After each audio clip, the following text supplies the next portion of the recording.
भारताला आणखी बलशाली बनवायचं असेल तर तरुण पिढीला व्यसनापासून अलिप्त ठेवणं गरजेचं आहे, असं प्रतिपादन कोल्हापूर जिल्हा आपत्ती व्यवस्थापन अधिकारी प्रसाद संकपाळ यांनी केलं। समर्थ सोशल फाउंडेशन, जनरल हॉस्पिटल आणि न्यूट्रीफिल हेल्थ यांच्या वतीनं आयोजित राज्यस्तरीय व्यसनमुक्ती दूत पुरस्कार वितरण समारंभात ते बोलत होते।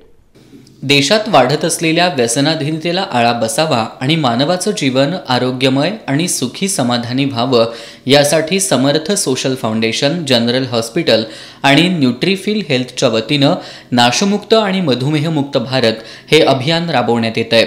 आज या संघटनेच्या वतीनं या कार्यक्रमात सहभागी होऊन उल्लेखनीय काम करणाऱ्या व्यक्तींना व्यसनमुक्ती दूत पुरस्कार देऊन गौरवण्यात आलं। कोल्हापूर जिल्हा आपत्ती व्यवस्थापन अधिकारी प्रसाद संकपाळ यांच्या हस्ते तर संस्थेचे संस्थापक सादिक शेख, संचालक सागर देसाई यांच्या उपस्थितीत हे पुरस्कार प्रदान करण्यात आले। यामध्ये कृष्णा कुंभार, डॉक्टर जी.डी. गुरव, हिना शिकलगार आदींसह एकूण 9 जणांना हा पुरस्कार प्रदान करण्यात आला।